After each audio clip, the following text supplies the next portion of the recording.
morning and welcome to the News 10 on the network service of the NTA, reaching live from NTA News 24 here in Abuja, Nigeria's capital. I'm Chibobi Walt Naji. Many thanks for joining us. And I'm Norlene Ebel. Many thanks for joining us. First, let's take a look at the headlines. For improvement in food security and vitality of vulnerable persons in the country, European Union and Oxfam fund social investment projects in northern Nigeria.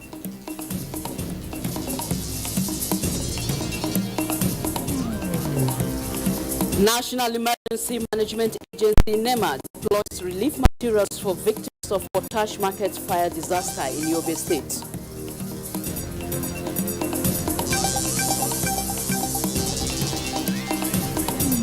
Ballot counting continues in the Guinea-Bissau presidential election as ECOWAS Observer Mission expresses satisfaction with voter turnout.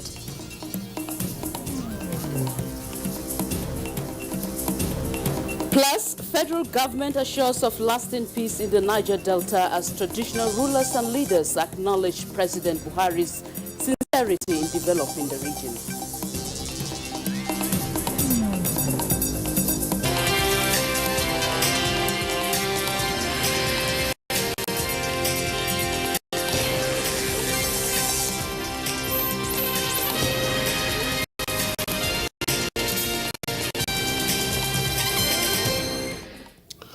Thanks for being with us. Now the rest of the stories.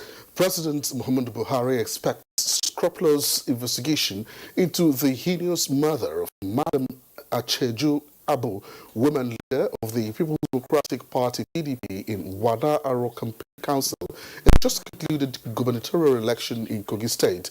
The president decries whatever could spur anyone to take the life of another human being, particularly a woman who was burnt to death in her home in the most gruesome manner.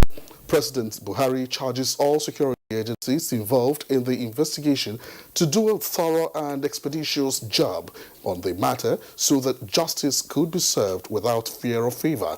The president said Nigerians must learn to behave decently, whether during elections or at other times, and no life should be taken wantonly under any guise.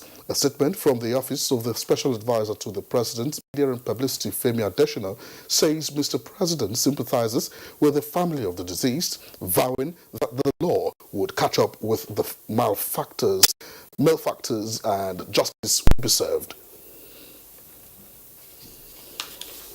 The European Union and Oxfam funding a social investment project in northern Nigeria for improvement in food security and resilience of vulnerable persons.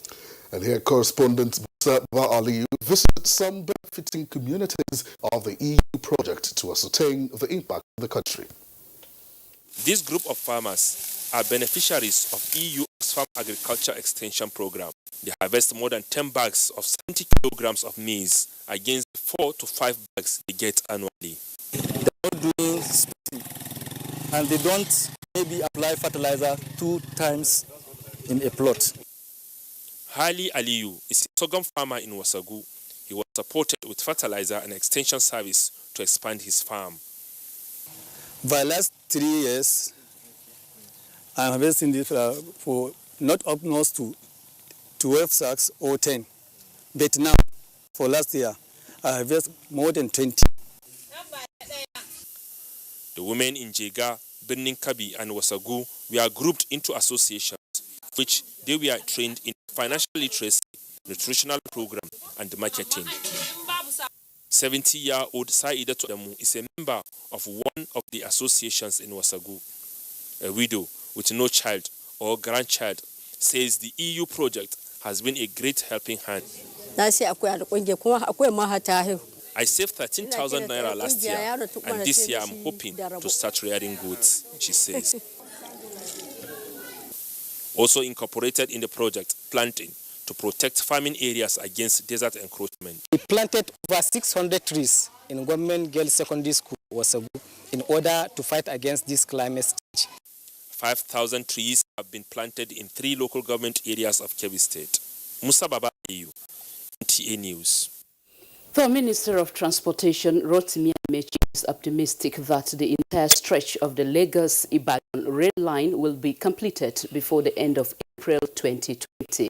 And then it's a while on another round of inspection of the 157-kilometer rail project, also directed the contractor to integrate the narrow and standard rail gauge to save costs and ensure timely completion of the project. Here is Michael Olaleye with that report. For every mile covered, the changes are visible, depicting the remarkable progress of work done at the Lagos corridor of the rail project. Even with this pace, the minister is still demanding for more, urging the contractor to speed up actions to meet contractual obligations. At most of the train stations along the axis, work is still at basic stage, a development the minister attributed to the late arrival of construction materials. The other things they are still expecting from China, the pipes, the cables, all sorts of things they expect from China. They've started arriving. If you arrive, they say give us 1 to 2 months, we should be able to complete those the stations. Although the pace of work is still within the stipulated time, but dealing with the challenges of relocating cables and sewage at the Lagos corridor is demanding, especially with the emerging threat of theft and vandalism. Latest April, we'll be out of this place. We are no longer giving ourselves the time. The contractor is the person giving us the time. Don't forget there are 2 contracts here. Most people forget there are 2 contracts. The first contract is Ebute Meta to Ibadan. That's the first contract. Then I came up with the idea that, listen, you don't have railways that don't end up in the seaport. So that's the extension that's the big challenge now. The Nigerian Railway Corporation is keeping hope alive that the interstate operation between Ijoko in activated. For the narrow gauge, they have given the date of 15th of December where we will restore that. And the inspection is part of putting pressure on the contractor to deliver. The pressure put into the timely completion of this project is understandable. This is because, aside the hope that it will reduce the stress associated with traveling on roads, the comfort and luxury provided by this facility will be forced to none. In Lagos, Michael Olaleye, NT News. President Muhammadu Buhari has expressed solidarity with the government and people of Kenya and the Democratic Republic of Congo, DRC, over the deadly flood disasters and devastating mudslides wreaking havoc in some parts of their countries.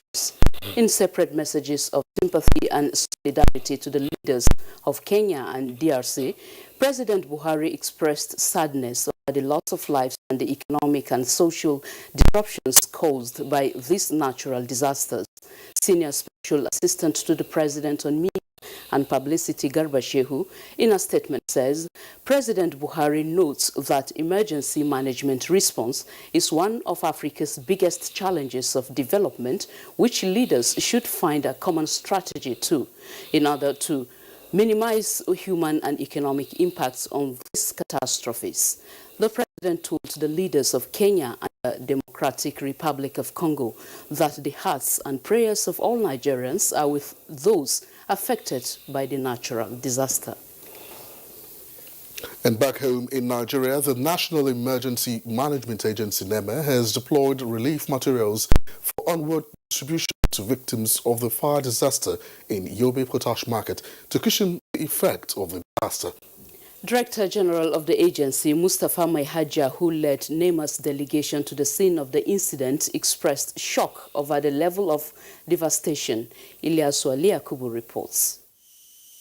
This is the third time the people of Zangwan Kamwa Potash Market in Gashua town of Bade local government area of Yobe State are facing fire disaster in 2019.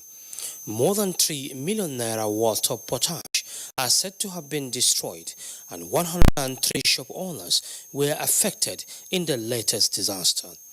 Director General of NEMA Mustapha Maihaja said the immediate deployment of building materials is to immediately ensure the reconstruction of the market before other assistance to give them a sense of belonging. He said NEMA is working on modalities on proactiveness rather than reactive.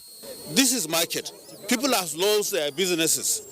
So what we need to do to lift their businesses will come later. steps are being taken at all times, and a reduction in the consequences of disaster or even occurrence of disaster is assured. The victims commended both NEMA and the state government for the quick response and appeal for more assistance to get back on their feet. We appreciate the government for this gesture. We thank God for this assistance. At the end of the inspection by both NEMA and SEMA delegations, Mustafa Mehaja constituted a committee to recommend a lasting solution to the perennial fire disaster in the area. Ilyasu Ali Yakubu, NTA News. Away from disaster matters now, the governor of Nasarawa State, Abdullahi Saleh, has commended President Muhammadu Buhari on the signing of the Executive Order 009 to end open defecation by 2025. The governor made the commendation at a media briefing on environmental sanitation in Abuja. Obiageli Ugoke completes the story. About 46 million Nigerians are said to practice open defecation, making the country the second in the world with such unhealthy practice.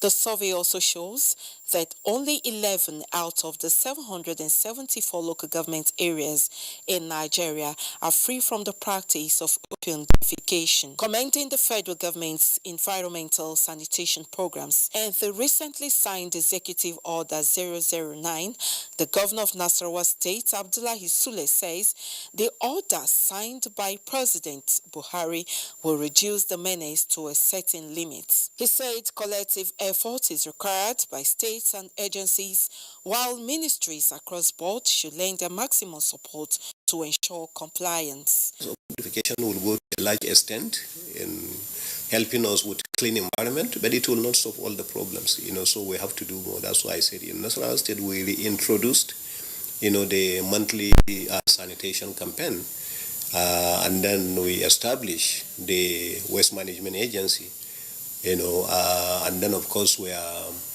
participating in ensuring that we also help in reducing the land degradation and erosion that we have all over the state.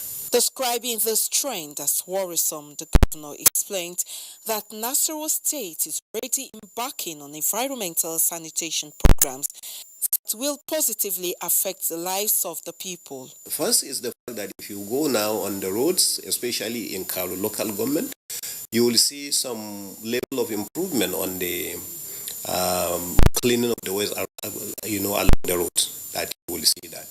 And then we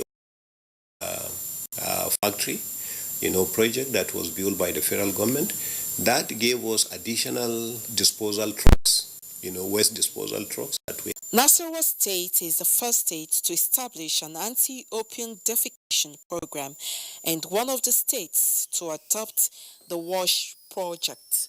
Obiageli Ugoke, NTA News. In the meantime, security experts have canvassed the use of technology as a panacea to its tackling security across the country.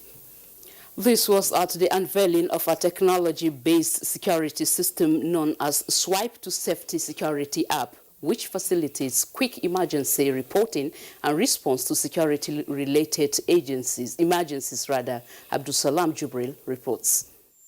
In line with adopting technology towards mitigating Nigeria's security challenges, Vigiscope Limited have developed a web-based safety and incident management application system. The application system, Swipe to Safety Security, is a quick emergency system that facilitates reports of incidents by private citizens for prompt action of relevant responders. We developed this application from Germany, and which has shown to the president, that's Muhammadu Buhari in Germany, is quite interested in it. This VGS